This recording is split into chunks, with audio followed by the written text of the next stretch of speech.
여러분 안녕하십니까? 정관용입니다.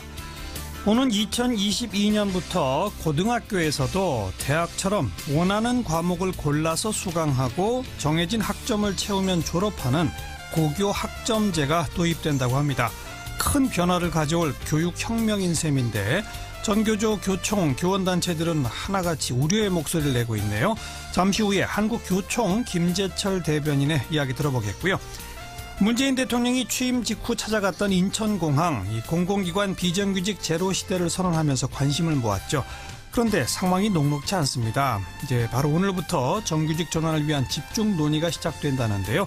전국 공공운수노조 인천공항 지부의 신철 정책기획국장의 설명 들어보겠습니다. 7시 5분 시작되는 2부 이슈토크 준비했습니다. 오늘은 가장 큰 최근의 논란, 이른바 특수활동비 논란 토론해 보겠는데요. 원숙한 진보 최민희 전 의원, 또 젊은 보수 장혜찬 시사평론가와 함께하죠. 잠깐 광고 듣고 출발합니다. 고등학생들이 희망 진로에 따라서 스스로 과목을 선택하고 기준 학점을 취득하면 졸업을 인정해주는 고교 학점제.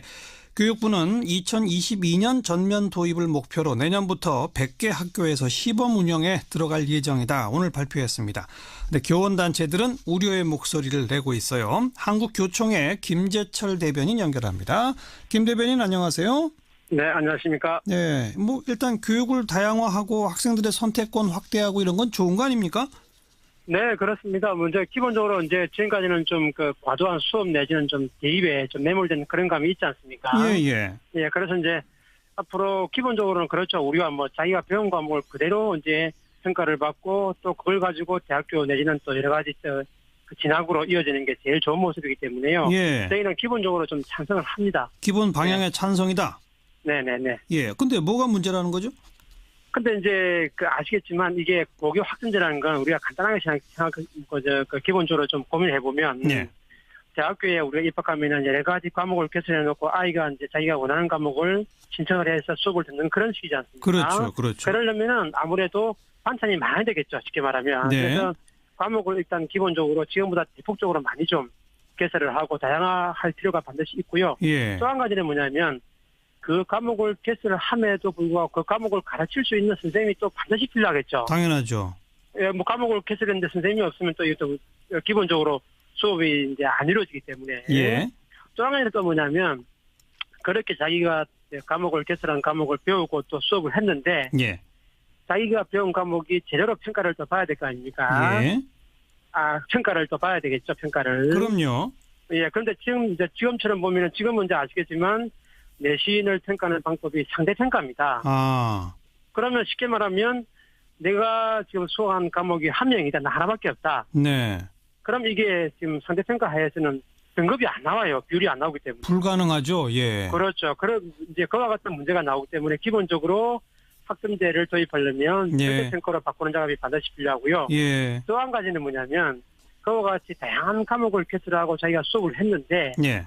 자기가 그에 따라서 평가를 또 받았단 말이에요. 예. 그러면 자기가 이제 기본적으로 평가를 받았단 말이에요. 예. 그러면 그 평가를 받은 성적이나 내신 방법을 가지고 대학교에 자기가 원하는 대학교에 입학할 그렇죠. 수 있는 시스템이 돼야 되겠죠. 예를 들면 예. 지금처럼 주요 과목 위주 내지는 좀 그리고 또 기본적으로 수능에 들어가는 과목. 알겠습니다. 예. 그런 쪽으로 돼버리면 이제 자기가 원하는 과목을 개설하기 힘들어지겠죠. 아무래도. 그러니까 이건 대입 제도의 변화도 반드시 동반돼야 된다 이런 말씀이시잖아요. 그렇습니다. 예. 네네네. 그러니까 지금 표현해 주신 과목을 다양하게 개설하고 교사들의 전문성을 제고하고 그 네네. 과목을 들은 평가를 절대평가 제도로 하고 그걸 근거로 대학에 갈 수 있도록 하는 이런 준비가 필요하다 이 말씀이죠? 그렇습니다. 그런데 이제 저희가 기본적으로 찬성하지만 또 나름대로 예. 고교 학점제가 지금과 같은 경우는 이제 기본적으로 학년제하고 지금 단위제 아닙니까? 몇 예. 단위만 일소하면 되는데 예. 요걸 근본적으로 바꾸는 시스템에 큰 변화가 오기 때문에 예. 그래서 이제 그렇게 하려면 아까 조금 전에 말씀드린 대로 그와 같은 큰 사안들이 네. 사전에 준비가 안 되면 예. 도입은 물론이고 안착이 안 되기 때문에 그래서 저희가 이제 기본적으로 전제 조건을 많이 좀 말씀을 드린 겁니다. 지금 말씀해 주신 그런 준비를 하기 위해서 내년부터 100개 학교만 시범 운영하자는 게 정부 입장 아닐까요? 네, 이제 우선에 아무래도 이제 일반 학교에 바로 도입하기가 어렵기 때문에요. 네. 그래서 기본적으로 연구학교 내지는 선도학교를 지정해가지고 그렇죠. 실질적으로 한번 제도를 도입해 보면 어떤 문제점이 나오는지 예. 또 그 이후에 일반 학교에 확대하기 위해서는 뭐가 필요한지가 나름대로 이제 강구가 되겠죠. 그렇죠. 예, 그렇습니다. 그러니까 시범 운영에는 찬성하시는 거죠, 교총은?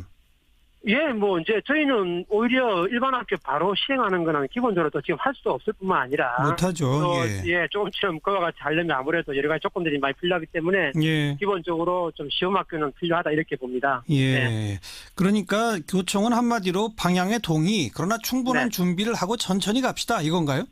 그렇습니다. 왜냐하면 그래서 이제 이게 뭐냐면 아마 제가 볼 때는 이제 정부에서는 2022년도가 되면 네. 전면적으로 도입을 하겠다 이렇게 말씀을 주셨는데요. 예. 제가 볼 때는 오히려 조금 전에 말씀을 드렸지만 근본적으로 교육을 바꾸는 대작업이기 때문에 예. 오히려 이 정부가 공약을 했다 그래서 무조건 이 정부 내에 도입을 하고 나름대로 성과를 도출하는 데만 좀 약간 몰두할 게 아니고 아하. 최소한 충분하게 준비를 해서 이 정부의 설사 도입이 어렵더라도 예. 제가 볼 때는 준비를 보다 정교하게 해서 나중에 도입했을 때 혼란이 없도록 하는 게 제가 볼 때는 더 중요하다. 예, 이렇게 예. 저는 좀 생각합니다. 2022년 전면 시행을 딱 못 박지 말아라 이 말씀이군요. 그렇습니다. 네네. 네. 그런데 또 한 가지 변수는 지금 이제 그 학령 아동이 점점 줄어들지 않습니까? 네네. 앞으로 5년, 10년 안에 상당히 큰 폭으로 줄어들기 때문에 사실 고교의 교사 대 학생 수 비율 이런 것도 이제 상당히 좀 선진국 수준으로 가고 있잖아요. 네, 그렇습니다. 그렇다면 우리 교사분들도 이런 식의 그 다양한 과목을 개설해서 뭐 네. 학년에 관계없이 소수의 학생이라도 듣게 하는 이런 거는 교사들한테도 좋은 거 아닐까요? 기본적으로 이제 그 학점제 제도가 기본적으로 갖는 여러 가지 좋은 점이 많기 때문에 예. 제가 볼 때는 학점제를 도입하려면 방금 말씀드린 대로 교과목 내지는 교사 수급도 필요하지만 예. 사전에 예비교원을 양성하는 그 단계부터 예. 그와 같은 걸 고려해가지고 교사를 양성하는 것이 반드시 필요합니다. 왜냐하면 기본적으로 우리나라는 지금 이제 그 목적형 기본적으로 그 사범대학이기 때문에 예. 그 교대나 사범대학교 외에 다른 대학교에서 교사를 좀 들어오기 힘들어요. 그렇죠. 그렇다면 뭐냐면 예. 예비교사들이 양성하는 그 단계부터 네. 고교 학점제를 염두에 두고 예. 어느 정도 그 과목에 개설이 많이 되고 있는 또는 수요가 많은 그런 과목들 예. 위주로는 최소한 미리 준비하는 게 필요하다 그렇게 보여집니다. 교원 네. 양성 체계도 또한 개혁이 동시에 필요하다. 그렇습니다. 그리고 그렇습니다. 대학 입시 제도도 개혁이 필요하고 정말 큰 작업이네요. 이거는요 아마 제가 볼 때는 지금 사실은 이제 기본적인 물리적인 그와 같은 조건들은 제가 볼 때는 정부가 어느 정도 집중을 하고 예. 또 하면 되는데 예. 아마 아이들이 가장 관심이 많은 분야는 뭐냐면 자기가 배운 과목을 가지고 대학교에 과연 갈 수가 있느냐 이 문제거든요. 그렇겠죠. 왜냐하면 제가 이제 배우지만은 또 설사 과목이 개설 안 되면 안 배우면 그만이에요. 네. 근데 문제는 뭐냐면 네. 그렇더라도 자기가 배운 과목이 대학교에 어떻게 반영이 되고 또 내가 배운 과목이 어떻게 평가를 받고 예. 하는 부분이 제가 볼 때는 더 또 큰 문제가 될 수 있다 이렇게 봅니다. 그렇죠. 네. 그리고 규모가 작은 그 농어촌 고등학교들이 있지 않습니까? 그렇습니다. 그런 데들은 다양한 과목을 개설하고 싶어도 어렵지 않을까요? 예, 그런 데는 이제 기본적으로 그 교사 수급도 어렵고요. 예. 또 이게 또 멀다 보니까 이제 지금 정부에서 생각하는 게 뭐냐면 한 학교에서 개설이 어려우면 네. 인근 학교에 가서 이제 같이 공동으로 개설을 하고 아니면 또 그게 또 안 되면 이제 온라인으로 강의를 하겠다 이런 방식입니다. 아, 온라인 강의까지. 네네네. 예. 근데 문제는 뭐냐면 대도시나 이런 데는 학교가 비교적 인근에 있기 때문에 이동 내지는 또 가는 데는 문제는 안 되지만 농어촌은 멀죠. 소도시 이런 데는 멀기 때문에 또 가는 과정에서 여러 가지 안전사고 문제, 네. 이동의 불편함 네. 같은 게 있기 때문에 아무래도 큰 도시에 비하면 작은 도시 내지는 농산 어촌 같은 경우는 좀 조금 이렇게 좀 차등이 나올 수밖에 없다, 좀 불리할 수밖에 없다. 그와 같은 예. 판단이 듭니다. 거기에 네. 대한 대책도 또한 동시에 강구해야 한다. 그렇습니다. 이게 한두 가지가 아니에요. 굉장히 알겠습니다. 이게 좀 많습니다. 네. 네. 뭐 교총도 일단 방향에는 동의하시니까 이걸 네. 그 가능한 한 좀 조기에 이 정착시킬 수 있도록 적극 협조하실 거죠? 정부의 그렇습니다. 정부랑 네, 반대해서 뭐 이런 건 아닌 거죠? 저희는 반대를 하지 않습니다. 알겠습니다. 오늘 여기까지 네. 말씀 듣죠. 고맙습니다. 감사합니다. 네. 네. 충분한 준비를 하되 또 너무 시간을 끌어서는 곤란하니까 충분한 준비 그리고 조속한 정착 기대해 보겠습니다. 한국교총의 김재철 대변인이었어요.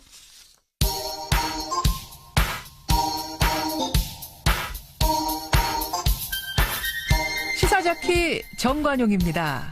여러분은 지금 CBS 라디오와 함께하고 계십니다. 저는 출근길 김현정의 뉴스쇼 김현정입니다. 문재인 대통령이 지난 5월 취임한 후에 첫 외부 일정으로 인천공항을 찾아서 공공기관 비정규직 제로 시대를 선언했습니다. 그런데 지금 벌써 6개월이 흘렀는데 아직 하나도 진척되고 있지는 못해요. 게다가 갈등이 또 벌어진답니다. 최근 공청회에서 기존의 인천공항공사 정규직과 비정규직 간의 갈등이 고성과 막말로 터져나오기도 했다는데 이제부터 이번 주부터 좀 집중적인 논의가 시작된답니다. 이 비정규직 노조 쪽 입장을 들어보겠습니다. 전국공공운수노조 인천공항 지부의 신철 정책기획국장입니다. 신 국장님 안녕하세요. 네, 안녕하세요. 6개월 지났는데 아직 하나도 안 된 거죠. 지금까지 이제 어떻게 할지 방향만 모색한 거죠. 논의가 많이 진행됐고요. 아, 그래요? 노사 간 쟁점을 확인했다 이렇게 저는 생각하고 예. 오늘도 지금 2시부터 진행된 회의가 지금도 하고 있습니다. 아, 그래요? 이번 주에는 예. 합의를 위해서 노력하고 있습니다. 예. 지금 인천공항에 전체 직원이 몇 명이고 그중에 정규직이 몇 명, 비정규직이 몇 명이에요? 네, 지금 이제 올해 연말까지 다 뽑힐 것까지 감안하면요. 네. 약 13,000명 정도 되는 거고요. 예. 그중에 이제 정규직은 기획 관리 사무직에 약 1,250명 정도가 일하고요. 비정규직은 연말까지 기준으로 하면 약 1만 명 정도가 인천공항의 각종 시설 운영, 그다음에 시설 유지 보수, 예. 소방, 검색, 경비 등 보안 분야, 예. 그다음에 환경미화 등에서 일하고 있습니다. 약 한 85%에서 87% 사이가 전체 노동자 중에 그 정도가 간접고용 비정규직으로 일하고 있습니다. 정규직은 그냥 기획 관리 그쪽만 있는 거군요. 네, 주로 그쪽에 있습니다. 그 정규직이 지금 노조가 있죠. 네, 있습니다. 그분들하고 지금 비정규직 분들하고 좀 갈등이 있다면서요? 최근에 공청회에서 뭐 고성도 오갔다면서요? 네, 입장 차이가 좀 있는 것도 문제인데, 그날 말씀하시기가 좀 안타까운 고성이 좀 오가기도 했는데요. 네. 연구자의 자질을 문제 삼는다거나, 그래서 좀 감정적으로 흐를 뻔했던 측면이 있고, 예. 정규직 노동자들이 이렇게 발언을 했는데, 우리 환경미화 노동자들이 눈물을 흘리기도 했고요. 예. 좀 그런 안타까운 점이 있었습니다. 그 공청회 관련 기사를 제가 쭉 좀 보니까 쟁점이 두 가지더라고요. 한 10,000명에 달하는 비정규직 중에 정규직화할 대상이 몇 명이냐. 그리고 그 정규직화 한다면 인천공항공사가 직접 고용하는 거냐 자회사를 통해 고용하는 거냐. 이게 하나의 쟁점이고 또 하나는 정규직으로 전환할 때 그냥 고용을 바로 승계하는 거냐 아니면 다시 공개 채용 절차를 밟느냐. 이 두 가지던데 맞죠? 네, 맞습니다. 그럼 하나씩 좀 일단 비정규직의 입장을 말씀해 주세요. 정규직 전환 대상은 어느 정도가 맞다고 보십니까? 공청회에서는 이제 한국농률협회 그다음에 한국노동사연구소 두 군데가 발표를 했고요. 이제 저희 생각에는 한국노동사연구소가 발표한 안이 더 적합하다고 생각하는데요. 네. 뭐냐면 그 생명 안전 분야를 직접 고용하라고 이제 정부 가이드라인에 나와 있는데 그건 생명 안전 분야만 직접 고용하라는 뜻이 아닙니다. 생명 안전 분야를 포함해서 직접 고용할 수 있는 건데 이제 공사 측을 이제 대표하는 이제 농림협회는 생명 안전 분야를 아주 협소하게 잡아놓고 그 한 850명 정도만 직접 고용이고 나머지는 다 자회사로 가야 된다라고 주장하고 계시는 건데 이제 한노사연 측의 연구 결과를 보면 인천공항공사 법에 보면요. 인천공항 사업 목적과 사업 목표 등에 관리, 운영, 유지 보수가 명시돼 있어요. 그런 거 봤을 때 직접 고용은 지금보다는 더 늘어나야 된다라는 게 저희 주장이고 또 하나는 인천공항 전체가 국가 주요 보안시설로 지정돼 있는 곳이거든요. 그래서 그런 분야이니까 이 분야를 아주 좁게 해석해서 직접 고용을 줄이려고 하는 것은 맞지 않다. 모든 업무가 연결돼 있기도 하고요. 그렇게 주장하고 있습니다. 그런데 또 전원을 다 본사 직접 고용을 요구하시는 건 아니죠? 자회사 고용도 어느 정도는 받아들일 수 있는 거죠? 저희가 자회사라고 말은 하지 않고 별도 회사라고 말씀드리고 있는데요. 별도 회사에 갈 노동자들도 이제 불안해하면 안 되잖아요. 고용이라든지 이런 것들이 불안해하면 안 되고 운영상의 불안한 점이 있으면 안 되고 그다음에 현재까지 우리가 이제 폐해라고 하는 간접 고용의 문제를 해소하기 위해서 모회사 인천공항공사와 교섭 이런 게 가능해야 된다. 그런 조건을 수용한다면 우리 별도 회사에 대한 것도 열어놓고 논의할 수 있다. 이렇게 생각하고 있습니다. 그리고 이제 공개 채용 방식을 하자는 것이 정규직 노조 쪽의 입장인데 거기에 대해서 어떻게 보세요? 저희가 그동안 수차례 말씀드렸는데요. 다시 한번 명확하게 말씀드리고 싶은 게 우선 있는데 지금 인천공항 비정규 노동자들이 정규 전환하는 그 업무가 지금 현재 정규직 노동자들이 일하는 기획 사무관리 업무가 아니에요. 전혀 다르죠. 예, 전혀 다른 거고 정규직 노동자 평균 연봉이 한 8천만 원 되는데요. 예. 그 연봉을 받겠다는 것도 전혀 아닙니다. 예. 현재 하는 일, 시설 유지, 운영, 그다음에 유지 보수, 보안 경비, 환경미화 업무 지금 하는 일을 네. 지금과 똑같이 하되 고용이 안정되길 원하고 예. 하청업체가 아무것도 안 하면서 그동안 가져가던 이윤 관리비 비용 등을 네. 노동자에게 달라는 거 돌려달라는 거거든요. 예. 그래서 그런 면에서 기회 평등 얘기가 나오거나 경쟁 채용이 돼야 된다라는 것은 예. 이게 상황의 본질을 좀 다르게 보시는 것 같고 저희는 좀 그거는 바람직하지 않다고 생각하고 있습니다. 근데 정규직 노조 쪽은 기존에 일하던 분들을 그냥 자동으로 다 고용 승계하게 되면 이 인천공항공사 노리고 준비해온 취업준비생들한테 역차별이 될 수 있다는 주장도 펴던데요. 네, 그 역차별을 이제 말씀하시는 게 저희가 이제 그것도 좀 반대하는 입장인데. 네. 취업 준비생이 준비하는 분야가 주로 사무관리직이고요. 아하. 예, 이 분야는 공사 규모가 이제 앞으로 커지잖아요. 예. 그러면 더 뽑아야 돼요. 앞으로 더 뽑아야 되고. 예, 그렇죠. 아까도 말씀드렸다시피 우리가 지금 정규직 전환하는 분야가 그 분야랑 전혀 다른 분야라고 말씀드렸고, 네. 지금 정규직 전환돼서 그 취준생이 들어와야 될 자리 저희가 피해를 준다면 저 역차별이라고 할 수 있지만 그게 아니다. 지금 정규직 전환되면서 취준생이 취업하고자 하는 분야는 우리 노동자들이 더 늘어나니까 그분들을 관리하기 위해서 예. 취준생이 원하는 취업이 더 늘어나야 돼요. 예. 심지어 그래서 공사가 올해는 공사 사무관리직을 지금 160명을 뽑고 있거든요. 네. 작년보다 100명 더 늘리는 겁니다. 아하. 저희는 그분들과 경쟁을 하거나 예. 그분들 역차별을 하는 일이 전혀 아닙니다. 전혀 영역이 다르고 네. 예를 들어 전문성도 다른 분야이기 때문에 네, 그렇습니다. 공개 채용할 이유가 없다 이 말씀이군요. 네. 그렇지만 정규직하고 비정규직 지금 이제는 그 구분이 사라지고 어쨌든 전부 다 함께 한 직장에서 일하게 되면 지금 두 노조가 이렇게 서로 다투고 갈등 보이는 건 좀 안 좋은 거 아닐까요? 그래서 그 부분에 대해서도요. 저희가 노조법상 그 사측 그러니까 공항공사죠. 공항공사와 이제 3자가 합의를 하면 현재 각자의 단협이라든 이런 것들 다 보존하고 예. 각각 따로 공항공사와 교섭할 수 있게끔 저희는 다 그렇게 하겠다. 예. 그래서 정규직 노조의 권리를 침해하거나 이렇게 안 하겠다라는 걸 이미 말씀드리고 있는 상황입니다. 알겠습니다. 그 부분에서는 전혀 걱정 안 하셔도 될 거라고 생각합니다. 이번 주부터 집중 논의가 된다니까 좋은 결과를 좀 내주셔야 다른 공공기관에도 좀 모범이 될 것 같아서요. 좀 기대하면서 지켜볼게요. 맞습니다. 고맙습니다. 네, 고맙습니다. 전국공공운수노조 인천공항지부의 신철 정책기획국장이었습니다. 윤태곤의 뉴스 사이다.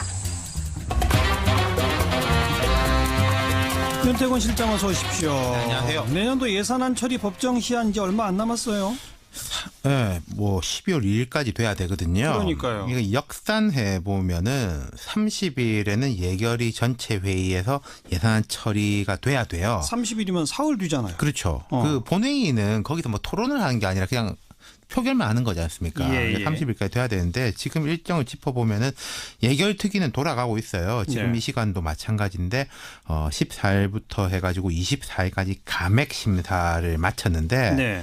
감액 심사 다 끝난 게 아니라 보류 사업이 있습니다. 뒤에 말씀드릴 텐데 보류 사업이 되게 많아요. 예. 지금 여야 3당 예결위 간사가 보류됐던 사업하고 증액 사업. 지금 이른바 이국종법 이런 이야기 나오고 있지 않습니까? 그렇죠. 그런 건 이제 증액 사업에 속하겠죠. 예. 그걸 논의 중입니다. 네. 30일까지 예산안을 합의하지 못할 경우에 다음 달 2일 열리는 국회 본회의에는 정부 원안이 자동 부의가 돼요. 자동 부의되죠. 예. 하지만 자동 부의가 되더라도 여야가 심사를 계속해서 수정하는 상정시킬 수가 있는 거고 이거는 네. 부의가 되는 거지 처리가 되는 건 아니거든요. 그래도 어쨌든 자동 상정이라고 하는 거는 새로 만들어진 제도예요. 그렇죠. 국회 선진화법에 따른 거죠. 지금 가장 큰 쟁점이 어떤 것들이에요? 이게 매년 똑같은 이야기인데요. 두 가지로 나눠보면은 쟁점을 가지고 줄다리기를 하고 있고 나머지 부분들은 졸속으로 설렁설렁 넘어가고 있고. 예. 쟁점이 뭐죠? 예. 최대 쟁점은?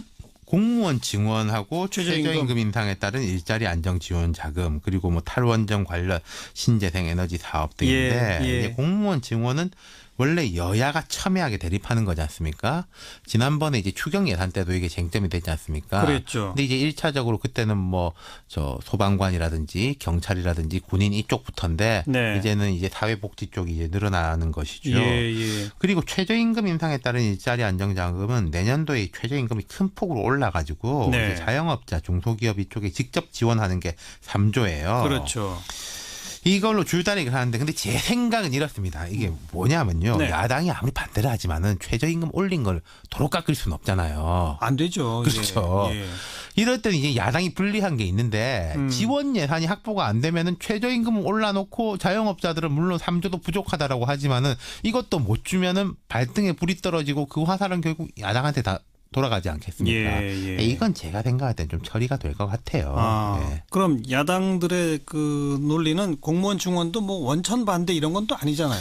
그러니까 뭐 일부는 이제 찬성이고 반대인데 근데 야당 이야기들도 일리가 있는 거 한 가지는 17만 명 하려면은 이제 세목들을 쭉 만들어 와야 되는데 아직도 부족하다 이런 게 있거든요. 네. 그리고 일자리 안정자금 3조 원 같은 경우에도 정부가 원래 내년에만 한다라고 했다가 그게 그 문 대통령 임기 내에 10,000원까지 올리려면 후내년에도 또 올라가야 되는 것이고 그렇죠. 내년 지난다고 자영업이 확 잘 되라는 보장도 없지 않습니까? 예. 이걸 2년 유지할 수 있다 이렇게 하고 있기 때문에 거기에 대해서 좀 명확한 걸 내놔라 네. 이런 요구가 있는 거죠. 하지만 말씀드린 대로 시간은 짧아요. 며칠 안 되지만 아무튼 그 큰 쟁점에 대해서 뭔가 타결을 해야 된다 이거고. 그렇죠. 아까 그 쟁점 중심으로 다투되 나머지는 대충 졸속은 뭐예요, 그러니까? 이 올해는 또 특수성이 있습니다. 대선이 5월 달에 열렸잖아요. 그리고 박근혜 정부가 대통령 탄핵되고 해가지고 대행 체제였지 않습니까? 예. 결산 자체가 늦어졌어요. 결산이 있어야 예산이 있는 건데 그리고 예산 편성도 사실은 연초에 박근혜 정부에서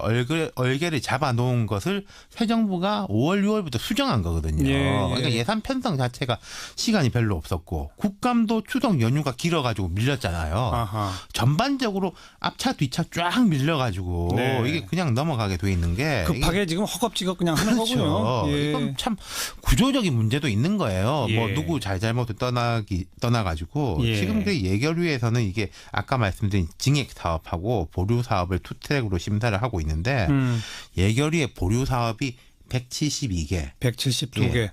그리고 보통 우리 공부할 때도 그렇지만은 뒤로 밀려 넣는 건 어려운 것들이지 않습니까? 예. 그러니까 이게 급하게 넘어갈 가능성이 높다는 거죠. 몇 개 주고 몇 개 받고 이런 식으로. 네. 그 사이에 또 쪽지 예산 같은 거 몇 개 들어올 실제 거고. 예산 들어가겠죠. 네. 며칠 안 남았습니다만 아무튼 뭐 그래도 충실한 심의를 해주기를 네. 그래도 기대해 봐야죠. 그렇습니다. 수고하셨어요. 감사합니다.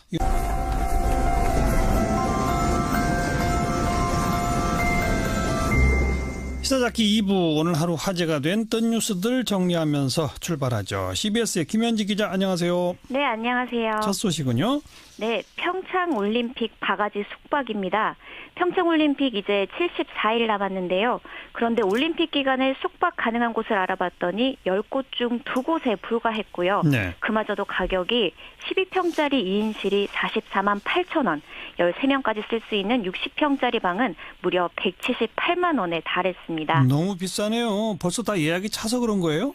이게 참 그 외국인 손님을 기다리는 건데요. 예. 현지 사정이 어두운 외국인들을 상대로 폭리를 취하겠다는 속셈입니다. 여기다 올림픽 특수를 위해 시설 투자를 했다는 보상 심리까지 더해져서 거품만 잔뜩 낀 겁니다. 그럼 실제로 외국인들이 많이 예약을 했느냐? 그것도 아닙니다. 그래요. 외국인을 포함한 전체 예약률은 30%밖에 안 되더라고요. 예. 심지어 외국인 예약 관련 문의조차 받지 못한 곳도 있고요.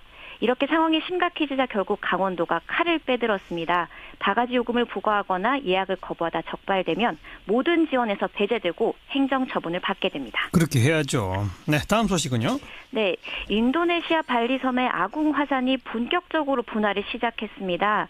이 아궁 화산은 54년 전 대규모 폭발로 1,100여 명이 숨지고 수백여 명의 부상자를 낸 화산인데요. 지난 이틀 동안에만 무려 4차례나 분화하면서 상공 6,000m까지 시커먼 연기 기둥이 치솟고 또 화산재가 뿜어져 나오면서 마을 주민 2,400여 명이 긴급 대피했습니다. 발리는 세계적으로 유명한 관광지 아닙니까? 네, 그렇습니다. 특히 신혼부부들에게 인기 휴양지로 꼽히는데요. 하지만 화산재로 인한 비행 사고가 우려되면서 오늘 오전 6시부터 이웃섬인 록봄 국제공항이 잠정 폐쇄됐습니다. 또 발리로 연결되는 445편의 이착륙 항공편이 모두 취소되면서 현재 승객 5,900여 명이 발이 묶여 오도 가도 못하고 있습니다. 예. 전문가들은 이번엔 대분화 발생 가능성은 적지만 그래도 완전히 배제할 수는 없다면서 각별한 주의를 당부했습니다. 네, 다음 뉴스요. 네, 5.18 민주화운동 당시 발포 명령을 거부했던 고 안병하 경무관이 특별 승진했다는 소식입니다. 그는 광주 시민들을 향해 발포하라는 당시 전두환 신군부의 명령을 거부했을 뿐더러 이 경찰이 소지한 무기까지 모두 회수했습니다. 네. 또 부상당한 시위대의 치료를 지원하고 음식까지 제공했고요.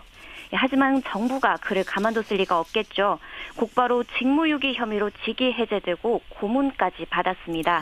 한 달 뒤 결국 퇴직했지만 후유증이 시달리다 3년 뒤 숨졌습니다. 그로부터 18년 만에야 국가유공자로 또 약 30년 만에 한계급 높은 치안감으로 특진 추서를 받았습니다. 국가유공자가 됐다면 그 재직 중에 사망하지 않아도 그게 인정이 되나 보죠? 네, 이 순직한 경찰 공무원도 특진할 수 있도록 바로 한 달 전에 시행령이 개정된 건데요. 네. 인권 경찰의 표장이었던 안경무관의 특진 소식이 알려지면서 누리꾼들은 부끄러운 역사의 자랑스러운 의인이다.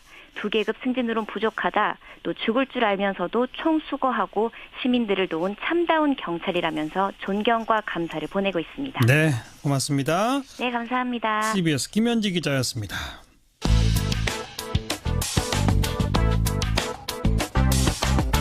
궁금한 뉴스, 만나고 싶은 사람. 시사자키 정관용입니다. 2부를 듣고 계십니다. 사운드 오브 뉴스입니다. 김민아 기자 어서 오세요. 안녕하세요. 오늘 들어볼 소리는요. 청와대 홈페이지 청원에 올라온 낙태죄 폐지에 대해서 어제 조국 민정수석이 직접 답변을 했었는데요. 소리로 한번 들어보시죠. 낙태란 용어 자체가 부정적 함의를 담고 있기도 합니다. 오늘은 낙태란 단어 대신에 모자보건법이 사용하고 있는 임신중절이란 단어를 사용하도록 하겠습니다. 먼저 합헌 의견을 보면 태아도 성장 상태와 관계없이 생명권의 주체로서 마땅히 보호받아야 한다. 반면 위헌 의견은 임신 초기 자발적 임신 중절까지 금지하고 처벌하는 것은 임산부의 자기결정권을 전혀 존중하지 않는 것이다. 현행 법제는 모든 법적 책임을 여성에게만 묻고 있다는 문제가 있습니다. 국가와 남성의 책임은 완전히 빠져 있습니다. 불만이다. 왜 yes or no라고 확실하게 얘기하지 않느냐 또 이런 이야기도 있어요. 저희의 역할이라는 것은 이제 사회적인 논의를 발전시켜 나가는 창구 그런 과정으로서 자리매김하고 있다 생각하시면 될 것 같아요. 그러면 앞으로도 답변을 기다리고 있는 청원들이 또 있어요? 네, 그렇습니다. 일단 너무 많은 관심 보여주셔가지고 네. 저희 업무가 폭주할 정도로. 네, 뭐 청원이 올라왔고 답변이라고 했는데 이거 뭐 합헌이다 위헌이다 딱 부러지게 답은 안 내린 거잖아요. 그렇습니다. 뒷부분이 이제 청와대가 페이스북 통해서 자체 진행하는 인터넷 방송에서 오늘 고민정 부대변인하고 뉴미디어실의 행정관이 답변을 주고받는 그런 대목이었는데 그런 점들은 이제 인정을 하고 있죠. 예. 어제 조국석의 답변을 보면은 낙태죄에 대한 찬반 논리가 뭐 이러저러한 게 있다. 이 얘기하는데 이제 상당 부분이 할애가 됐고요. 예. 뭘 하겠다라는 것은 지난 8년간 중단됐던 인공 임신 중절 실태 조사를 재개하겠다라는 정도였거든요. 예. 뭐 일단 실태 파악부터 돼야 된다는 것인데 어쨌든 조국석의 답변을 시작으로 해서 시민사회는 물론 종교계와 의료계도 이와 관련한 논쟁을 좀 시작하는 그런 분위기입니다. 그런 걸 보면 사회적 쟁점화를 하겠다는 것에는 어쨌든 뭐 성공한 것 같이 보이기도 합니다. 지금 헌법재판소가 이 문제 심리 중이죠? 그렇습니다. 지난 2월에 헌법 소원이 접수된 상태인데 5년 만에 또 이것에 대한 이제 판단을 다시 내려야 되는 상황이 된 거죠.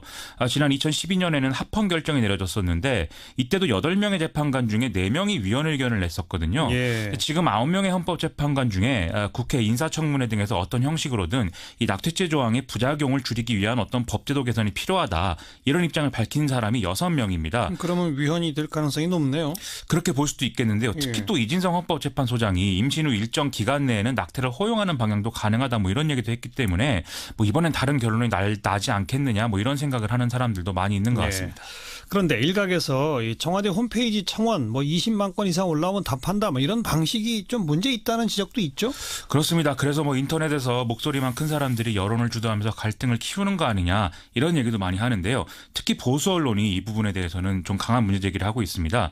그런데 이번 사례처럼 청와대가 좀 여론과 사회적 쟁점을 파악해서 여기에 대한 입장을 설명하는 보조적인 도구 이 정도로 활용할 수는 있다고 보는데 네. 어쨌든 홈페이지 청원이라는 형식의 문제라기보다는 정치가 좀 갈등을 극단화하지 않는 그런 제대로 된 대안을 제출하는 게 더 중요할 것 같습니다. 네. 다음 뉴스는요? 오늘 박근혜 전 대통령 재판이 있었는데요. 출석을 또 안 해서 화제입니다. 재판부는 박근혜 전 대통령 불출석에 정당한 사유가 있다고 보기 어렵다면서 사실상 공판 진행을 안 했는데요. 그러면서 일종의 최후 통첩을 했습니다. 다음 공판 기일인 28일에도 나오지 않으면 걸석 재판 진행할 수밖에 없다라는 얘기죠. 네. 박근혜 전 대통령은 지금 변호인 접견도 거부하고 있기 때문에 계속 똑같은 태도를 고수할 가능성이 높아 보이는데요. 우려되는 것은 걸석 재판이 실제로 진행이 되면 일부 극단적인 박근혜 전 대통령 지지자들의 경우에 좀 흥분해서 여러 가지 돌발적인 행동할 가능성이 높다는 점 그런 것이겠죠. 그 극단적 박 전 대통령 지지자들이 가장 많이 문제 삼는 게 그 태블릿 PC 부분이잖아요. 오늘도 그 얘기가 나왔죠? 지난 재판 과정에서 최순실 씨가 이 문제가 된 태블릿 PC는 본 적도 없고 자기 것도 아니다 이렇게 주장을 하면서 국가수가 다시 또 감정을 하는 상황이 됐거든요. 근데 이게 오늘 결과가 나왔습니다. 검찰은 일단 이 감정 결과를 설명하면서 최순실 씨를 실사용자로 본 자신들의 기존 판단과 다르지 않은 내용이다 이렇게 설명을 하고 있습니다. 네. 하지만 또 최순실 씨 측은 국가수의 감정 결과는 오히려 자신들의 주장과 배치되지 않는 것이다 이렇게 또 주장을 하고 있거든요. 이 감정 결과 보고서를 놓고 또 해석이 달라지는 것이기 때문에 좀 끝이 없는 주장 계속될 것 같습니다. 그나저나 최순실 씨 딸 정유라 씨 집에 괴한이 침입한 사건 이거 아주 화제죠? 그렇습니다. 지난 토요일에 웬 괴한이 정유라 씨 집에 침입을 해서 흉기로 정유라 씨와 함께 있던 마필 관리사를 찌르는 그런 사건이 일어난 건데요. 예. 정유라 씨는 특검에 최순실 씨에게 불리한 증언을 한 이력이 있기 때문에 이게 혹시 보복이나 청부 이런 문제가 아닐까 하는 의심들을 많이 갖는 그런 모양입니다. 그런데 오늘 경찰은 범인인 이모 씨가 카드빚을 갚기 위한 범행을 벌인 것이고 어떤 정치적 목적이나 배후는 없다는 쪽에 가까운 그런 판단을 일단 내리고 있다 이렇게 설명을 하고 있습니다. 단순 강도란 얘기잖아요. 그렇습니다. 근데 왜 하필 정유라 씨 집을 대상으로 삼았을까요? 이 범인이 생각하기에 아마도 이 집에는 이 계좌나 이런 것이 아니라 현금을 통해서 이제 현금을 갖고 있는 형태로 돈을 갖고 있을 거다 이렇게 생각을 했다는 거고 예. 자기가 범행을 해도 최순실 씨는 감옥에 있기 때문에 신고를 못하지 않겠느냐 이런 생각을 했기 때문이라고 하는데요. 예. 또 범인이 현장에서 휴대전화로 누군가와 통화를 했다고 해서 이게 배후가 있다는 거 아니겠느냐 이런 의심도 많이 얘기가 나오는데 일단 경찰은 현장에서 통화를 실제로 한 게 아니라 범인이 통화를 하는 척만 한 것으로 파악을 하고 있습니다. 이것에 대해서 범인은 자기에게도 뭔가 배후가 있는 것처럼 보여야 보복을 당하지 않을 것으로 생각을 해서 연극을 한 거다 이렇게 진술을 하고 있다고 합니다. 참 한 이상한 사람의 해프닝이로군요. 그렇게 보입니다. 다음 뉴스는요? 다음 달 초중순에 실시될 원내대표 경선을 앞두고 자유한국당의 내용이 지속되고 있는데요. 친박계 홍문정 의원과 비박계 김성태 의원의 양강구도다라고들 하는데 양측의 신경전이 그야말로 볼만합니다. 홍준표 대표는 주말 동안 페이스북에 연이어 글을 써서 친박계 인사들을 비난했는데요. 이에 대해서 오늘 아침 최고위에서 친박계 김태훈 최고위원이 대표가 원내대표 선거에 개입하면 안 된다 이렇게 경고를 또 했습니다. 그러자 홍준표 대표는 오후에 당 홍보위원회 임명장 수여식에서 잘못된 것은 도려내고 암덩어리는 제거하는 수술을 해야 된다라면서 구체제의 잘못을 안고 가는 것은 통합이나 화합이 아니라 그냥 비빔밥이다 이렇게 얘기를 하는 또 모습 보였습니다. 비빔밥? 이 친박계를 그냥 비난하는 그런 이제 단어로 보일 수도 있겠는데 예. 또 일각에서는 뭔가 중도적이고 온건한 성향으로 알려진 이주영 의원의 원내대표 출마를 요구하는 목소리가 나오는 것 여기에 대한 견제가 아니겠느냐 이런 해석도 나오고 있습니다. 당내 초재선 의원들이 중심이 된 새벽이라는 모임이 있는데 지금 이주영 의원 출마설을 지금 여기서 적극적으로 주장을 하고 있거든요. 예. 이 모임에는 비박계 인사들도 이름을 올리고 있지만 이른바 진박으로 불리는 일부 의원들도 이름을 올리고 있다는 것이죠. 예. 홍준표 대표가 암덩어리를 제거한다라고 한 것은 결국 서청원, 최경환 의원 제명 논의를 염두에 둔 것으로 보이는데 친박의 지지를 얻고 이주영 의원이 원내대표가 될 경우에 과연 그런 일이 가능하겠느냐 이런 주장을 하는 거 아니겠느냐 이런 해석입니다. 최경환 의원이 그 국정원 특수활동비 받은 혐의로 지금 수사 대상이지 않습니까? 그렇습니다. 오늘은 또 김재원 의원도 수사 선상에 올랐죠? 오늘 과거 청와대가 국정원 돈으로 이른바 진박 간별 여론조사를 한 것에 관여한 혐의로 이 정무수석을 지냈던 김재원 의원이 비공개 소환이 됐는데요. 또 말씀하신 대로 최경환 의원 그런 이제 의혹을 받고 있지만 검찰 출석 요구에 응하지 않겠다. 정치보복 수사다. 이런 입장을 검찰에 공식 전달하는 이런 사건도 있었습니다. 근데 이 두 의원의 이러한 행태가 좀 당내 원내대표 선거 이런 것에도 영향을 미치는 걸로 보이는데요. 진박간별 여론조사를 했다면 그 수혜를 받은 사람이 또 있을 것이고 그렇죠. 또 최경환 의원이 받은 돈을 또 혼자 쓰지 않았을 수 있다. 이런 의혹도 제기되고 있어서 뭔가 친박계가 당내에서 목소리를 키워봐야 불리한 구도만 강화되는 거 아니냐 이런 해석이 나온다는 겁니다. 네. 다음 뉴스는요. 가계대출 금리가 2년 9개월 만에 최고 수준이라는 보도인데요. 오늘 한국은행 발표에 따르면 10월 은행권에서 신규로 취급한 대출 중에 가계대출 금리가 3.5%로 전달보다 0.09포인트 오른 것으로 나타났습니다. 상승폭만 봐도 지난 1월 이후인 9개월 만에 또 가장 높은 수준이라는 거죠. 네. 상품별로 볼 때 주택담보대출이 9월보다 0.08%포인트 상승한 걸로 나타났고 중도금, 잔금 대출을 포함한 집단대출 금리가 0.24%포인트 뛰었다는데요. 이런 현상은 한국은행의 기준금리 인상에 대한 기대 심리가 선반영됐기 때문이기도 한데 최근에 이제 부동산 대책의 영향도 있는 것으로 해석이 되고 있습니다. 또 정부가 대출 규제 강화를 예고한 것 이것도 부동산 시장에 영향을 미치고 있잖아요. 이 내년부터 이른바 신 DTI 규제를 실행한다 이 내용인데 상환 능력을 평가할 때 이전에 바로 거주하던 주택뿐만이 아니라 소유한 모든 주택 그리고 기타 부채까지 다 포함한다라는 내용인 것이거든요.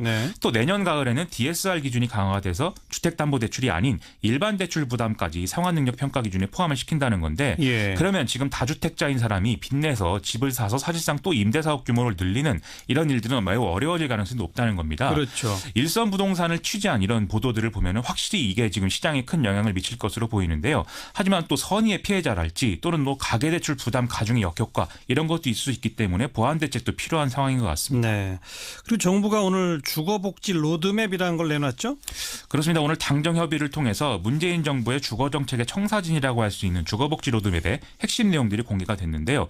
5년간 공적 임대주택 85만 호, 공공분양주택 15만 호, 합쳐서 100만 호 이렇게 공급을 하고 청년을 위한 청약통장 그리고 고령가구를 지원하기 위한 연금형 매입제도 등 다양한 계층을 대상으로 한 맞춤형 주거복지 정책을 실행한다라는 내용입니다. 이 예산이 이제 연평균 23조 9천억 원 정도 소요될 걸로 파악된다는데 이 세부 내용은 내일 모레 발표된다니까 지켜볼 필요가 있는 것 같습니다. 네, 정부가 공공주택을 보급한다. 그걸 대폭 확대한다는 것은 일단 뭐 필요한 방향이니까 세부 내용이 좀 제대로 갖춰져서 나올지 지켜봅시다. 수고하셨어요. 고맙습니다. 김민아 기자였습니다.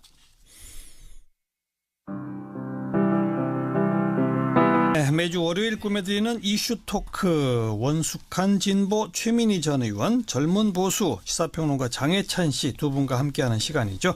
오늘은 가장 뜨거운 논란의 대상 특수활동비 이게 뭐 국정원 특수활동비 또 검찰 특수활동비 뭐 국회 특수활동비 여기저기서 다 지금 문제가 터지고 있는 그런 사안입니다. 두 분의 목소리 좀 듣겠습니다. 최민희 전 의원 장혜찬 씨 어서 오십시오. 안녕하세요. 안녕하세요. 네. 지금 아주 특활비가 진짜 제일 큰 쟁점이죠? 그렇죠. 특활비라는 것이 영수증을 없이. 첨부하지 않아도 되고 뭐 국정원 같은 경우는 사후에 특활비를 쓴 요목도 어디에도 검증받지 않기 때문에 그렇죠. 이건 논란이 불가피한 거죠. 사실은 특활비라는 개념 자체가 네, 그런 것 같습니다. 예. 저는 잘 됐다는 생각이 들어요. 터질 게 터졌다? 네, 그리고 이번 일을 계기로 우리 국민들이 이제 특수활동비라는 것에 대해서 다 아시게 됐고 이런 것들이 우리가 상상하는 것 이상으로 많았다. 국회에도 그렇고 검찰도 그렇고 말씀하신 것처럼 국정원에도 정말 국정원 같은 경우는 그 세부 내역조차 국회에서도 볼 수 없게 특활비가 책정된다고 하는데 이 부분이 과연 그동안 투명하게 쓰였는지 그리고 앞으로 어떻게 이거를 우리가 투명하게 쓸 건지 국민들 세금인데 그 부분에 대해서 관심이 모이는 계기가 됐기 때문에 뭐 진통이 있긴 하지만 잘된 일이라고 봅니다. 제가 처음 시작하면서 국정원 특수활동비, 뭐 법무부 검찰 특수활동비, 국회 특수활동비 이렇게 얘기는 했습니다만 나머지 두 개는 이제 정치적 논란거리로 지금 떠오르고 있는 거고 실제 검찰의 수사가 진행 중인 것은 국정원 특수활동비가 매달 청와대로 갔다. 그렇죠. 또 게다가 뭐 총선 전에 여론조사 비용 같은 걸로 쓰였다. 또 여당 중진 의원이 그걸 뭐 받았다. 뭐 이런 거 아니겠어요? 지금 그러니까, 검찰의 수사에 대해서 어떻게 보세요? 최민희 전. 그러니까 일반적인 의미의 특활비가 제도적으로 개선되어야 될 여지가 있다는 일반론이고요. 네. 이제 지금 가장 크게 핫 이슈가 된 거는 청와대의 국정원 특활비 일부가 한 40억 정도가 상납되었는데 그 상납된 특활비가 어디에 쓰였는지 출처가 모호하고 대개 보면 문고리 3인방에 의해서 은밀하게 관리되어서 박근혜 대통령의 개인 쌈짓돈처럼 쓰인 의혹이 짙다. 지금 이런 얘기이고요. 그렇죠. 예, 그리고 또 하나는 이제 지난 총선 때 청와대에서 진박 감별을 위한 여론조사를 했는데 네. 그 여론조사 비용 깎아서 5억을 국정원이 대납했다. 네. 그래서 이게 정파적으로 쓰여서는 안 되는 돈이 진박, 그 정파적인 것 중에 더 정파적인 진박 감별 여론조사에 쓰였다. 그래서 오늘 김재현 의원이 지금 검찰에 나가서 수사를 그렇죠. 예, 조사를 받고 있는 겁니다. 그래서 요 국정원의 특활비가 청와대가 상납됐다는 건 범죄 의혹이고요. 예, 그리고 일반적인 특활비의 문제는 제도적으로 특활비가 조금 더 투명하게 쓰일 수 있는 제도 개선을 해야 되는 일반적인 문제니까 두 개는 완전히 구별돼서 토론이 돼야 될 것 같습니다. 최경환 의원권도 하나 여기 포함되어 있는 거고. 그렇죠. 그중에 이제 국정원의 특활비 일부가 또 최경환 의원에게 1억 정도 보내지고 그것이 국정원의 예산을 따기 위한 기름칠한 돈이다. 그리고 최경환 의원은 그것을 개인적으로 썼다. 지금 이런 혐의를 받고 있는 것이죠. 이건 다 범죄다. 그렇죠. 장혜찬 씨 어떻게 보세요? 사실 검찰의 수사에 대해서. 맞는 말씀을 하셔서 제가 뭐 반박을 하기는 사실은 어렵고요. 국정원의 특수활동비 같은 경우 우리 국가 안보를 위해서 비밀스럽게 쓰여야 할 영수증 처리를 피치 못할 사정으로 못하는 경우에만 써야 되는 것입니다. 비밀 공작 자금 이런 뭐 거겠죠. 그런 것이죠. 국가 안보를 위해서라거나 뭐 여러 가지가 케이스가 있을 수도 있겠죠. 그런데 예를 들어서 5억 원 청와대에서 현기환 전 정무수석이 국정원에 먼저 의뢰를 했다고 알려집니다. 여론조사 자금 필요하니까 올리라고. 그래서 그것을 이제 현 전 정무수석이 사퇴하고 김재환 전 정무수석 재임 당시에 일을 하고 있을 때 그 진박 감별 여론조사, 쉽게 말하면 대구 경북 지역의 여론조사를 청와대에서 하고 그 돈을 국정원이 지급한 건데, 대구 경북 지역 경선용 여론조사가 국가안보랑 무슨 상관이 있는지 대다수의 국민들이 이해하기 힘들 것 같고요. 그리고 최경환 의원 1억을 받았다는 거는 거의 기정사실로 굳어지고 있는 분위기입니다. 그런데 자신이 국정원의 예산을 책정할 권한이 없었기 때문에 뇌물이 아니다 이런 식의 주장을 하고 있는 것으로 최경환 의원은 안 받았다죠. 보여지는데, 아직은 안 받았다고 주장하고 본인은 인정하지 않고 있는데 사실 증인이나 증언 직접 준 사람이 배달 사고가 난 게 아니라 뭐 최경환 의원 측에서 배달 사고를 주장하고 있습니다. 그런데 직접 전달해 준 사람이 전 기조실장이나 국정원에 이런 분들이 직접 전달했다 이런 식으로 강력한 증언을 하고 있기 때문에, 그리고 본인이 이제 그 당시 경제부총리로 재임할 때 국정원 특수활동비를 책정할 수 있는 권한이 없었다고 하지만 누가 봐도 알고 있는 친박 정권의 최고 실세 아니었습니까? 그렇기 때문에 이게 뇌물죄로 성립할 여지가 다분하다고 보여지고 검찰의 조사에도 충분히 응해서 성실하게 답해야 될 의무가 있는데 지금 피하고 있거든요. 검찰 조사 불응하겠다. 이렇기 때문에 이 검찰 조사 자체가 무리하거나 정치 보복이라고 보여지진 않고요. 제가 지난 방송에서 정치 보복, 뭐 적폐청산 잘 구분해서 현명하게 해야 된다고 말했지만 이 부분에 대해서 검찰의 조사를 가지고 적폐 청산이 아닌 정치 보복이라고 주장하기에는 어폐가 많은 것 같습니다. 네.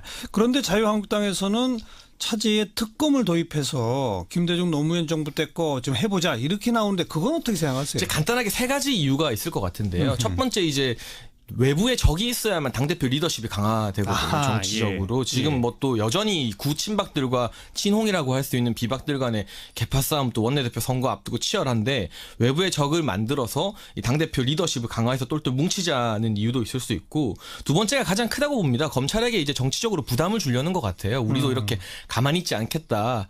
너네 좀 알아서 좀 잘 해라 이런 것 같고, 세 번째가 이제 김대중 노무현 정권 시절 언급하는 것은 여론전인데, 자유한국당도 이 특검법이 통과가 안 될 가능성이 높다는 거 매우 잘 알고 있을 것 같습니다. 그런데 이 과거의 일을 끄집어내므로써 우리만 적폐가 아니고 관행이었고 정권 잡으면 다 하는 일이다 이런 식으로 여론전을 펼치려는 것으로 보이는데요. 시기적으로 홍준표 대표가 이거 물타기 아니라고 주장하고 있지만 국민들 눈에는 국정원 특활비로 주로 자유한국당 전현직 의원들이 수사를 받게 된 상황에서 굳이 검찰 특활비 얘기나 전 정권 이야기를 지금 상황에서 꺼내는 것은 타이밍적으로 봤을 때 물타기라는 의혹을 강하게 받을 수밖에 없죠. 최민희 전 의원 어떻게 보세요? 근데 우리가 방탄국회라는 말은 많이 들어봤는데 방탄특검법은 제 기억상 처음 같아요. 그래서 저는 이 본질이 지금 말한 그런 배경이 있지만 본질은 최경환 방탄특검법이라고 봅니다. 네, 그래서 최경환 의원이 지금 검찰 소환에 불응하겠다는 걸 이미 밝힌 상태인데요. 저는 우리나라에서 무소불위의 검찰이 소환했을 때 나 가지 않을 거야. 이렇게 외칠 수 있는 사람이 몇이나 될까. 정말 특권적인 태도인 것 같고요. 네. 그리고 오늘 저는 어저께 이제 정우택 대표는 이번 특검법에 지금 현재 진행되고 있는 국정원 특활비 수사도 다 늦차 이렇게 주장을 했고 홍준표 대표는 페북 등을 통해서 계속 그건 아니라고 했는데 결국은 들어갔습니다. 그러니까 이게 방탄 특검법임이 분명해진 거죠. 그래서 이러한 방탄 특검을 하게 되는 건 얘기했듯이 자유한국당의 복잡한 당내 사정 때문인 것 같습니다. 그래서 여전히 자유한국당이 지금 그 14%의 지지자 그리고 또한 자기 내부 너무 시야를 좁게 보고 있어서 국민들이 사라진 것 같다. 자유한국당의 판단에 그런 생각이 듭니다. 그리고 네. 그동안에 이제 물타기 하는 논리가 여러 개 있었는데 검찰 특활비가 또 논란이 됐었잖아요. 그렇습니다. 예, 그러면서 이제 특검법까지 검찰도 법무부에 상납한다. 뭐 이런 얘기죠. 그렇죠. 그런데 그게 진짜 이상한 게 그 법사위원장 있잖아요. 권성동 위원장. 네. 검사시잖아요. 예. 예, 그래서 실제로 검찰이 예산 편성권이 없다는 걸 잘 아세요. 그런데 어떻게 그런 말을 하는지. 이게 법무부가 이제 검찰 특활비 예산까지 다 편성을 해서 그렇죠. 예, 쓰는 거 아닙니까? 법무부가 받아가지고 검찰에 넘겨주는데 네. 지금 자유한국당이 문제 삼는 거는 법무부도 검찰 활동을 할 때 필요한 돈은 남기고 넘겨준다고 그러는데 네. 검찰 활동이 아닌 돈으로 한 2, 30억씩 꼭 남기지 않느냐. 이제 그걸 문제 제기를 하더라고요. 근데 그 106억 남기고 넘기잖아요. 285억 중에. 그러니까 그 106억 중에 한 2, 30억은 검찰 활동하고 무관한 거 아니냐 이렇게 주장합니다. 네, 그게 이번에 이제 그 국감 중에 밝혀졌는데 이게 밝혀져서는 안 되는 건데 어쨌든 시시콜콜 밝혀졌습니다. 그 중에 90억 정도는 정보활동비였다. 네, 그런 얘기거든요. 그러니까 그거는 법무부가 쓰는 게 아닌 것이죠. 네. 어떻게 보세요? 그 법무부 검찰 그 얘기는.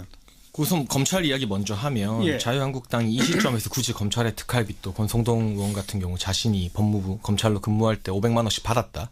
이런 말을 했는데 시점이 대단히 저는 부적절하다고 봅니다. 지금 이 시점에서 이걸 마치 국정원 특활비 수사와 물물 교환하는 식으로 이 검찰 특활비를 끄집어낸 것은 국민들 보기에 아무리 의도가 순수하다 하더라도 안 순수해 보일 수밖에 없죠, 당연히. 예. 그런데 이제 이 부분을 우리가 짚고 넘어갈 부분은 하나 있는 것 같아요. 검찰 특활비 같은 경우는 이제 범죄정보 수집 활동이나 특별 수사 활동에 쓰이도록 되어 있어요. 네. 근데 예산 같은 경우는 검찰에서 편성해서 상납하는 방식은 아니고 법무부와 검찰의 공동으로 배정된 것들을 이제 뭐 나누는 것 때문에 이게 상납이라는 단어를 쓰는 건 좀 부적절하다고 보는데요, 저도. 예. 근데 만약에 권성동 의원 주장처럼 그 당시에 어떤 검찰 직원들에게 뭐 법의 날 행사를 잘 치렀다고 해서 500만 원을 주거나 그 당시 일반 직원들에게 그런 식으로 정기적으로 어떤 특별 수사 활동과 관여없이 월급에 가외돈처럼 돈이 주어지는 관행이 있었다면 네네. 그 관행은 이 국정원 특활비 부분이랑은 무관하게 우리가 이것 또한 하나의 적폐일 수 있기 때문에 좀 바로 잡아야 될 것 같은데요. 지금 뭐 최민희 의원님 맨 처음 말씀하셨던 것처럼 이 국정원 특활비를 청와대에서 bun고리 3인방이 쓴 것들은 만약에 사실이라면 범죄이지 않습니까? 예. 그 범죄랑 이 검찰의 어떤 관행, 안 좋은 관행이겠죠. 예를 들어 사실이라면 그것을 마치 물물 교환하듯 정치적으로 바터하듯이 이렇게 논쟁화시키는 것은 이것을 정쟁화하려는 의도로밖에 안 보이기 때문에 네. 그 부분에 대해서는 시기와 그리고 발언 강도를 자유한국당에서 좀 숙고해서 가려야만 국민들에게 진정성을 보여줄 수 있을 거라고 생각됩니다. 네. 그리고 홍준표 대표 물타기 이야기 잠깐만 하면 예. 홍준표 대표 같은 경우는 계속해서 이 최경환 의원이 수사받고 있는 박근혜 정부 시절에 국정원 특활비는 이번 특검에 포함을 안 시키려고 했습니다. 그래야만 이 최경환 의원이 수사를 거부할 명분이 없어지고 예. 현재 검찰 수사대로 이게 진행이 되어야 되는 건데 그렇죠. 이 당내 결국 친박들 정우택 원내대표나 이런 범친박들의 여론에 밀려서 결국에는 박근혜 정부 것까지 최경환 의원이 원했던 대로 이 특검에 포함시켜서 발의를 했거든요. 그렇죠. 이 정말 물타기가 아니고 홍준표 대표의 발언이 진정성이 있었다면 어떻게든 포함을 안 시켰어야 되는데 그걸 포함시켜서 발의했다는 것은 그 진정성을 의심받을 수밖에 없는 상황을 자초한 것이죠. 리더십에도 좀 문제가 있다고 봅니다. 오늘은 두 분이 거의 그 견해 차이가 없으신데요? 네, 없는데요. 대체로 일치하는 상황인 것 같은데. 근데 이제 특활비 자체를 없앤다거나 이제 좀 아까 그 이제 법사위원장의 고백에 의해서 법무부 장관이 이제 법무부에 배정된 특활비를 잘못 썼다. 네. 이제 이런 얘기가 있는데 예. 그 당시에 어떤 논의가 있었냐면 그건 이제 저희 당이 주장한 거예요. 네. 그 당시에. 네. 그러니까 이게 그러지 말고 검찰이 자체 예산 편성을 하게 하자. 아예 그냥? 네, 그런 얘기를 했습니다. 그런데 이것도 또 만만치 않았던 거죠. 왜냐하면 검찰이 직접 예산 편성을 하게 되면 검찰이 정치권에 로비를 하러 다녀야 되잖아요.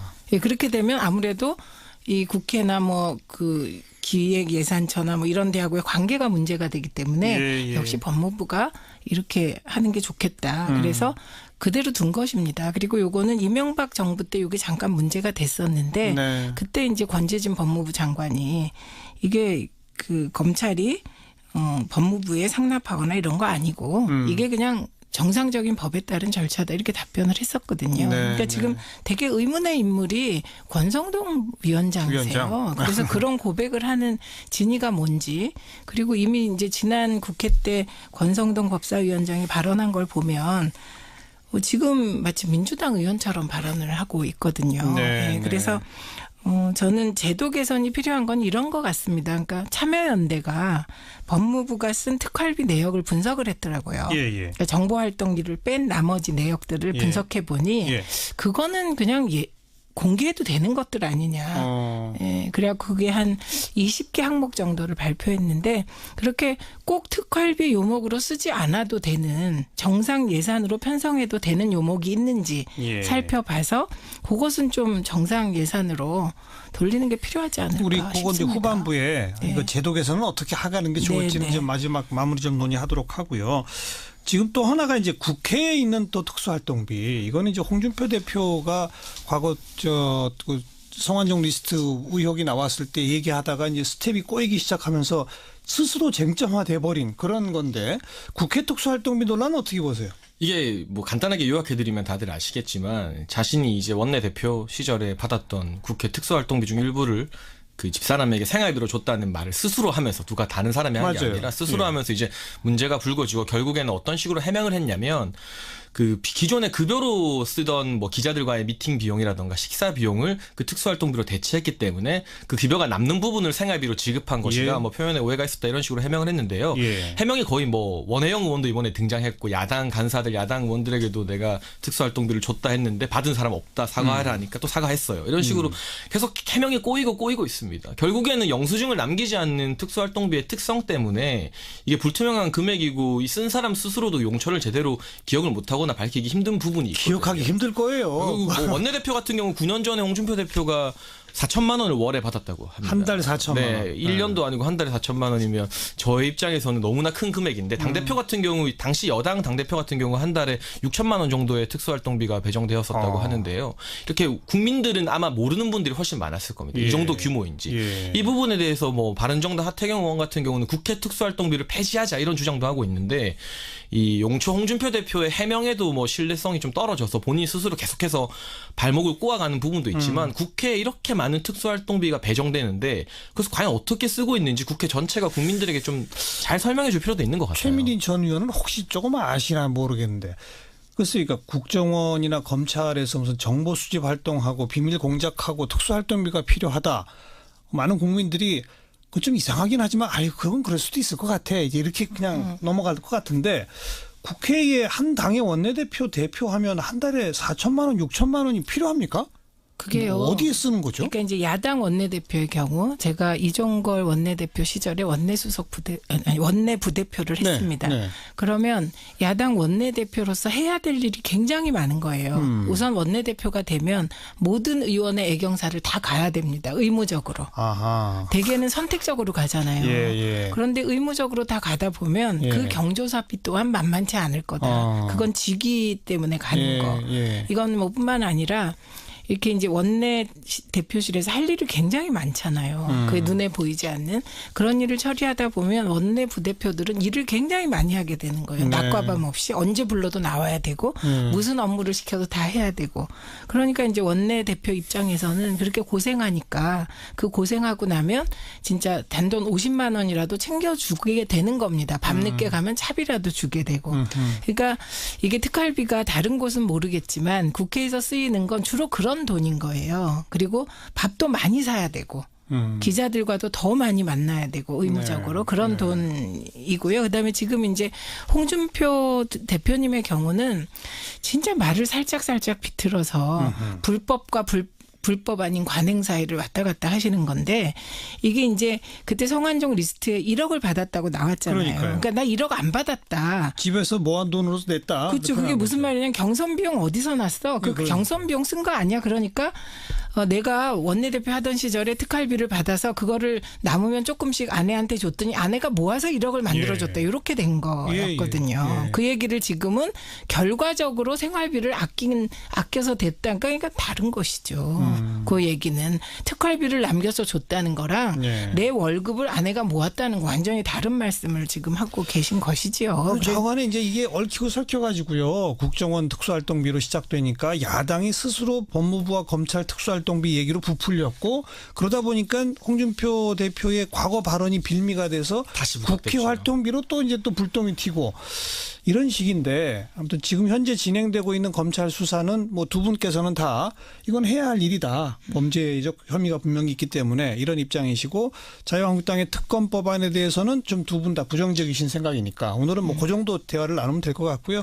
제도 개선 이야기 좀 마무리 조금 더 해봅시다. 아까 최민희 전 의원께서는 항목을 조금 세분화해서 특수활동비로 뭉뚱그려 있는 것 중에 공개해도 될 만한 것들은 좀 다 일반 예산으로 만들어버리는 게 어떠냐 이런 안을 내셨고 장혜찬 씨는 어떻게 보세요? 저는 영수증 처리 못할 이유를 잘 모르겠습니다. 국회 특수활동비 같은 경우 방금 말씀해 주셨지만 그렇게 뭐 추가로 고용을 하거나 야근을 해야 되는 직원들이나 당직자들을 격려하는 비용이라거나 경조사비, 식사비 이런 것들을 왜 영수증 처리를 할 수 없는지 경조사비를 어떻게 영수증 처리를 해요? 기록을 남기거나 그럴 수도 그러니까 있잖아요. 제 말은 최소화시킬 수 있는 방안이 있을 것 그러니까 같은데. 영수증을 처리하라고 강요하기는 힘든 돈들인 거예요. 정확히 얘기하면. 그런데 개인적으로 쓰거나 불법적인 게 아니라면 요목은 정리할 수 있을 것 같아요. 그렇죠. 저건 국회 알죠. 특수활동비는.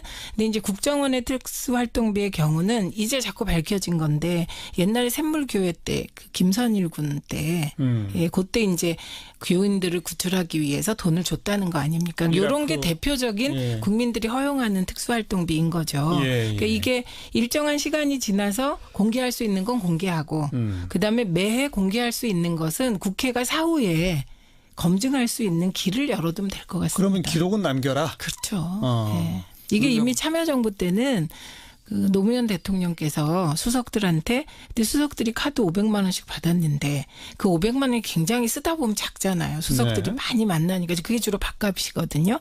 근데 그게 모자라니까 어떻게 좀 돈을 해보자 이런 얘기도 있었다는 거잖아요. 그런데 그렇게 일부 돈을 쓰게 되면 대통령께서 그거 다 기록에 남겨라.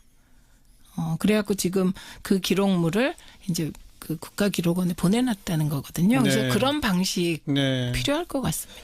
그리고 미국 같은 경우는 보면 미국 의회가 그 CIA나 FBI에 대해서 그래도 조금 더 우리보다는 더 많은 감시를 하지 않습니까?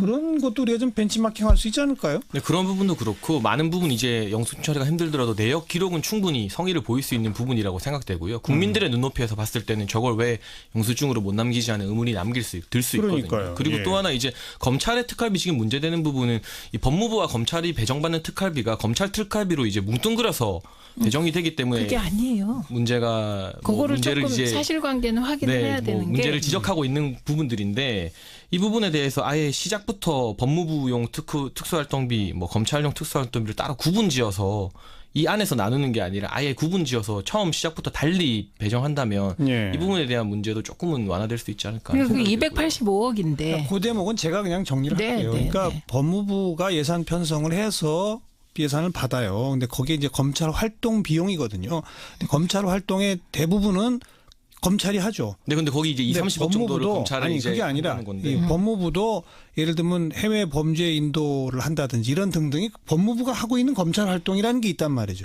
거기에 들어가는 비용까지가 이제 함께 책정돼 있는 거고 지금 야당 일부가 문제 삼는 것은 법무부가 하는 검찰 활동, 범죄 인도 이런 거 말고 법무부 장관이 그 16억 말하는 겁니다. 예, 아무튼 법무부 장관이 판공비 비슷하게 쓰는 이거는 문제 아니냐 이렇게 나오고 있는 거고 그 정도 좀 정리를 하고요. 김경은님께서 방송 들으시다가 경조사 돈을 왜 국민 돈으로 하는지 이해가 안 됩니다. 그러실 것 같아요. 이런 얘기도 나오고 김승환님 김영란법이 있다는 게 웃기네요. 정치인들 차비, 주유비, 통신비 자기 돈으로 절대 안 내겠군요. 8845번님 이참에 모든 특활비 반으로 줄여야 할 것 같아요. 남아 돈이 서로 나눠 먹는 거 아닙니까? 이런 의견 지금 국민 여론이 이렇다는 거. 그러니까 글쎄요. 특수활동비 이번에 이렇게 투자만 하고 말 것이 아니라 정말 뭔가 좀 국회에서 해내야 될 것 같은데요. 근데요, 걱정되는 게 국회에서 해야 되는데 국회 특활비를 국회의원이 없애겠습니까? 이게 지금 그 대의제 민주주의가 위기라는 게 요 대목 같아요. 맞아요. 국민들은 간절하게 무엇인가 바꾸기를 원하는데 그게 국회의원과 관계된 것은 바뀌질 않거든요. 그러니까 요 부분을 보완할 직접 민주주의적 요소를 도입하자는 게 저는 촛불의 요구 같습니다. 저는 결국 국민 여론이 강해지면 국회의원들도 움직일 수 있다고 보는데 19대에서 민주당의 이제 김강진 전 의원이 국회의원 연금법 이런 부분 혜택 많이 축소시켰잖아요. 그것도 뒷얘기가 무지 많습니다. 근데 그런 노력을 했고 또 하태경 의원 같은 경우도 어쨌든 현직 국회의원임에도 불구하고 국회 특활비 폐지하고 국회 특활비 먼저 이제 상세한 내역을 청문회를 하자 이렇게 밝히고 있거든요. 국민 여론이 국민의 눈높이가 더 많이 전달되면 결국에는 국회의원들도 마지못해서라도 움직일 수밖에 없다고 생각되고 이 특활비 이슈가 이 수면 위로 부상된 게 뭐 긍정적인 부분이 있다고 봅니다. 아마 국회에서 이번 이 사태를 겪으면서 국정원이나 법무부의 특수활동비에 대해서 제도적인 개선안을 내겠다 이렇게 하면 국회 너희들부터 해라 이런 소리가 분명히 나올 거란 말이에요. 그거라도 좀 우리가 기대하면서 이번에 차제에 논란이 된 모든 특수활동비 뭐 청와대도 특수활동비가 따로 있지 않습니까? 그런 것까지 포함해가지고 한번 재점검을 했으면 좋겠습니다. 오늘 여기까지 최민희 전 의원 시사평론가 장혜찬 씨 수고하셨습니다. 예, 고맙습니다.